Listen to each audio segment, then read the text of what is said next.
La corrélation entre le pétrole et le dollar canadien est à son plus bas sur 19 mois. Rachel Bex, Informa Global Markets.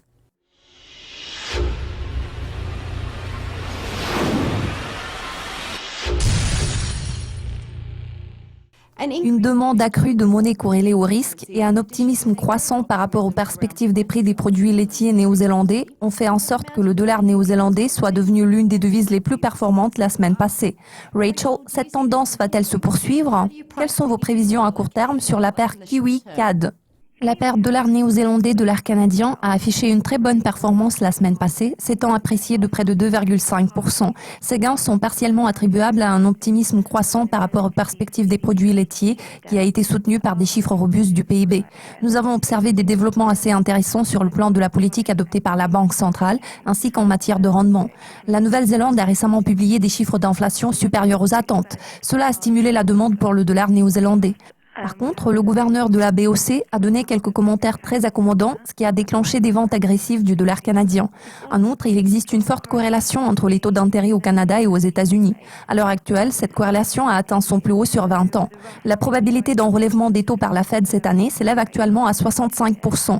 En revanche, il se peut que le gouverneur de la Banque de réserve de Nouvelle-Zélande, Graham Wheeler, se voit contraint de couper les taux. Donc, l'impact d'une baisse des taux sur le dollar canadien est censé être négatif. Le mois prochain, le PEP se réunit à Vienne pour essayer de parvenir à un accord concernant la production pétrolière. Si elle échoue à le faire, le prix du pétrole pourra reculer, ce qui va entraîner un affaiblissement du dollar canadien. À court terme, la paire Kiwi-CAD devrait poursuivre sa progression pour s'établir à 0,96. Le dollar néo-zélandais, qui a affiché une dynamique spectaculaire la semaine passée, est généralement considéré comme l'une des monnaies les plus performantes cette année. La probabilité d'une baisse des taux par la Banque de réserve de Nouvelle-Zélande en novembre s'élève à 88%. Les experts de la banque Intesa San Paulo ont révisé à la baisse leurs prévisions financières sur le dollar néo-zélandais pour les mois à venir. Quelles sont vos prévisions à moyen terme? Comme vous l'avez dit à juste titre, selon les participants au marché, la probabilité d'une baisse des taux par la RBNZ s'élève à 88%. Par conséquent, le potentiel de baisse du dollar néo-zélandais est assez limité. Il sera plus important de surveiller la déclaration qui va accompagner la décision sur les taux. La question est de savoir si la Banque centrale envisage d'assouplir davantage sa politique monétaire en allant de l'avant. Cependant, vu que le taux d'inflation a surpris à la hausse, nous pouvons nous attendre à une position moins accommodante de la RBNZ. Cela devrait contribuer à ce que la paire Kiwi-CAD poursuive sa progression. Nos prévisions à moyen terme se situent à 0,97.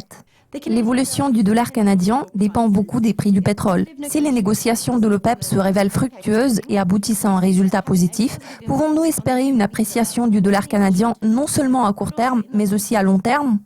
Vous avez raison. Historiquement, le dollar canadien a toujours été fortement tributaire de la dynamique des prix du pétrole. Il convient de souligner qu'à l'heure actuelle, la corrélation entre le pétrole et le dollar canadien est à son plus bas sur 19 mois. Cela s'explique par différents facteurs, dont le plus important est la position accommodante adoptée par la Banque du Canada en matière de politique monétaire. La révision à la baisse des perspectives de croissance du pays a également pesé sur le CAD. La semaine dernière, la décision de maintenir les taux inchangés prise par la Banque du Canada est apparue conforme aux prévisions consensuelles. La déclaration de Stephen Poloz a apporté plus de clarté. Les décideurs politiques ont activement discuté de la nécessité de lancer davantage de mesures de relance en allant de l'avant. La BOC a également révisé à la baisse ses prévisions de croissance et a reporté à la mi-2018 le délai prévu pour la réalisation des objectifs de production qui avait été initialement établi à la fin 2017.